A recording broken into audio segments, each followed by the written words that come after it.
Professor Jiang explains why China's Belt and Road is actually a military encirclement strategy. Welcome back to the channel. Today, April 30th, 2026, the world is focused on the latest diplomatic theater from Western capitals. Press conferences about freedom, about rules-based order, about the importance of international norms. But on this channel, we look behind the curtain. And behind the curtain, something far more consequential than any press conference is unfolding. China's Belt and Road Initiative, that trillion-dollar infrastructure project that Western analysts have spent a decade dismissing as a vanity project, a debt trap, a white elephant factory, has just completed a phase of construction that reveals its true purpose with a clarity that should terrify every military planner in the Pentagon. Because the Belt and Road is not a development project. It never was. It is the most ambitious military encirclement strategy in modern history, disguised as infrastructure, financed as commerce, and deployed across 3 continents in plain sight while the West debated whether it was economically sustainable. How has China converted ports, railways, and highways into a military architecture that encircles the Indian Ocean, neutralizes American choke point control, and positions Chinese power projection capability within striking distance of every critical maritime corridor on the planet? What specific facilities have been built? Where are they located? And what dual-use military capabilities do they possess? Stay with us. If you want analysis that sees the strategy behind the concrete, hit the like button, subscribe, and turn on notifications.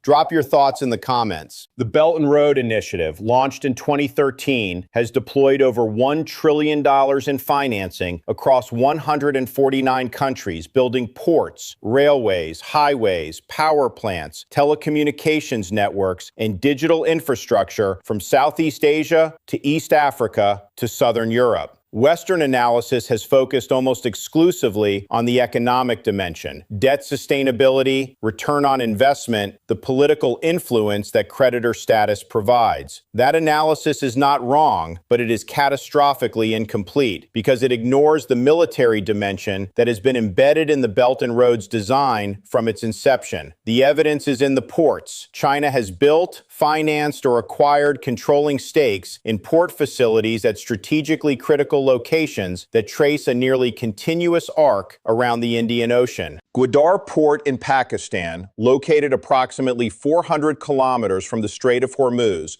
was built with Chinese financing, is operated by Chinese companies, and includes a deep-water berth capable of accommodating Chinese naval vessels, including destroyers and submarines. Hambantota Port in Sri Lanka, acquired by China on a 99-year lease after Sri Lanka defaulted on its construction loans, sits astride the maritime corridor connecting the Strait of Malacca to the Suez Canal.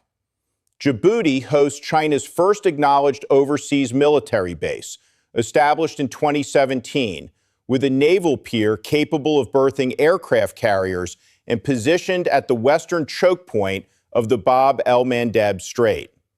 Khalifa Port in the UAE now includes Chinese-operated facilities under the Comprehensive Defense Cooperation Agreement signed in February 2026. Piraeus Port in Greece, acquired by China's COSCO Shipping, is the largest Chinese-controlled port facility in Europe and provides Mediterranean access for Chinese naval logistics. Lamu Port in Kenya, Bagamoyo Port in Tanzania, and the Nacala Corridor in Mozambique extend Chinese port access along the East African coast. Draw a line connecting these ports on a map. What emerges is not a trade network. What emerges is a string of potential naval bases, logistics facilities, and intelligence collection platforms positioned at every critical choke point from the South China Sea through the Strait of Malacca, across the Indian Ocean, around the Horn of Africa, through the Red Sea, and into the Mediterranean. This is what strategists call the string of pearls, and it is the most comprehensive maritime encirclement strategy executed by any power since the British Empire established its chain of coaling stations and naval bases from Gibraltar to Hong Kong in the 19th century.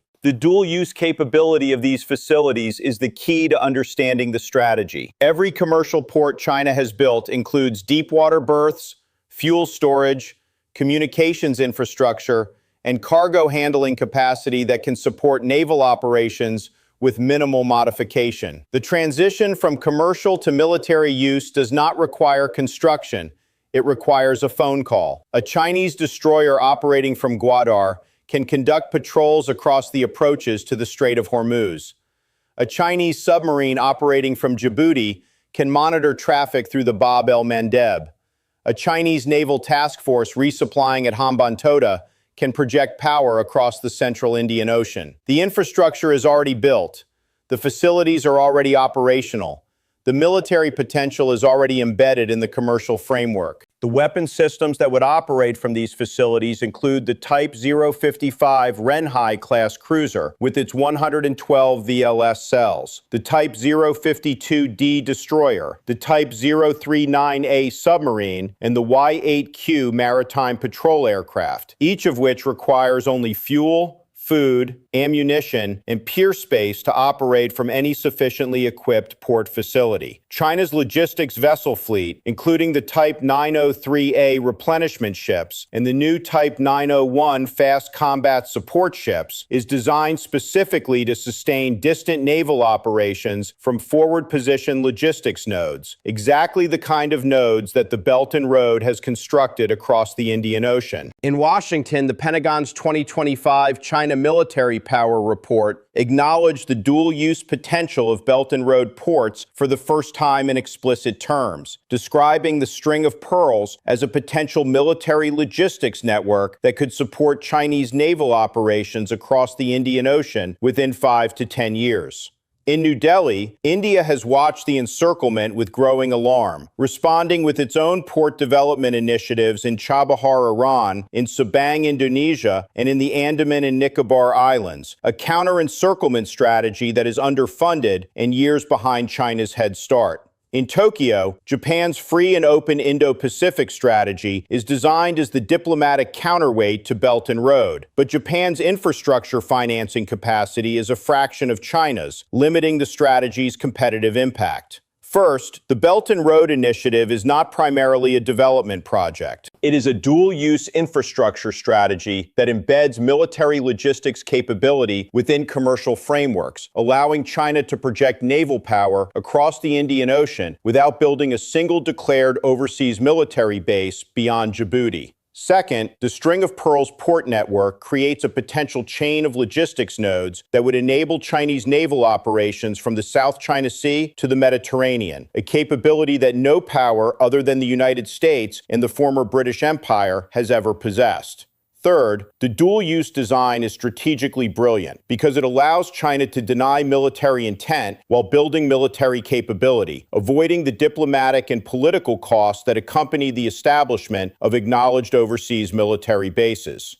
Fourth, the encirclement is already substantially complete. The ports are built. The facilities are operational. The transition from commercial to military use requires logistics, not construction. The old world believed that military power was built with bases and alliances and defense budgets denominated in hundreds of billions. The new world is proving that military power can be built with ports and railways and loans, disguised as development, financed as commerce, and deployed across 3 continents before anyone noticed that the concrete pouring in Gwadar and the crane installation in Hambantota were the building blocks of the most ambitious military encirclement in modern history. China has encircled the Indian Ocean without firing a shot, without deploying a soldier, and without signing a single military alliance. It built the encirclement with concrete, with cranes, and with checks. What do you think the U.S. should do about the String of Pearls? Drop your assessment in the comments. We read every one. Hit the like button, subscribe, and turn on notifications. Until next time, stay sharp.